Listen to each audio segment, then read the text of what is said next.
time. Joining me now to start the show, Bianco Research President Jim Bianco. And Jim, you've been pretty adamant that this fight against inflation is going to come up short. I guess you haven't heard about the Inflation Reduction Act. Yeah, I haven't heard about it because I don't think it's going to do much.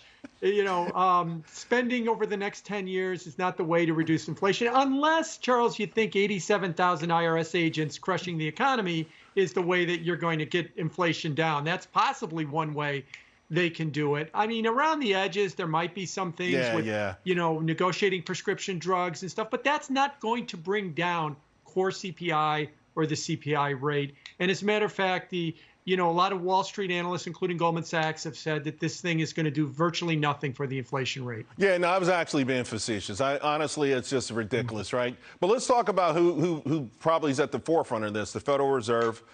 There's scuttlebutt, and we'll know more tomorrow after the CPI, though, that the next rate hike could actually be 100 basis points. Where do you see this Fed going? I think this Fed is worried about inflation, and I think that they're committed to the inflation fight.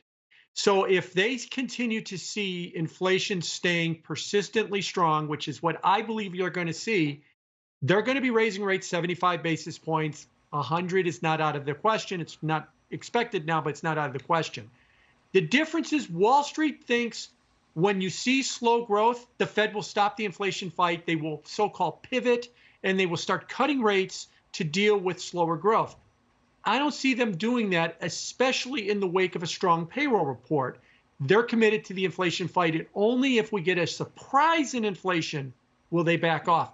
One quick word about surprise in inflation. 17 of the last 18 months, the inflation rate has beaten Wall Street's expectations. 17 of 18. Right. So it is not something that Wall Street's got a good handle on, this inflation. It's been surprising them for a year and a half. So having said that, how does someone invest in this environment? If you believe that inflation is persistent, there are places to go, like cyclical stocks, like basic material stocks, construction stocks, industrial stocks, that would benefit from more inflation. Things like growth stocks, technology stocks, and the like, they would not benefit from it as much. And that's why they've been doing so poorly, because of the prospects of higher interest rates as well. So if you orient yourself towards that belief, that has played out. Energy has been the big winner this year along those lines. Hey, I got less than a minute, but I want to ask you something quick, and in part because you've got a pinned tweet that says you would never recommend a crypto, but you do suggest taking tiny amounts of money to learn about the DeFi revolution. I'm bringing this up because there appear to be more efforts, right, to hurt this whole movement, more recently blacklisting Ethereum.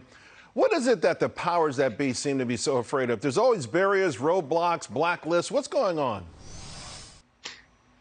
First of all, what they did was they incorporated a private company, Circle, which runs the USDC stablecoin, and told them that anybody that uses the privacy protocol called Tornado Cash, a way that you can hide your transactions, to blacklist anybody that's used it or anybody that's been involved in using it. Now, look, there's people coming out on Twitter right now that's saying, I don't want the Russian government to know that I donated to the Ukrainian war effort, so I used Tornado Cash to hide those transactions. Right. So there are legitimate reasons for doing it. It's a big deal because it comes down to the whole point of crypto, is whether or not you can have private property and you can have your own money and do what you want with it without it constantly being reported to the government. Seems like they came down yesterday and said, no, we need to know everything you're doing with your money. And if you're doing something that we can't see, we're going to try and make that illegal. Wow. Hey, Jim, I wish we had more time. Always a pleasure to have these conversations with you. Thank you very much. Appreciate it. All right, folks, I want to go to chart school.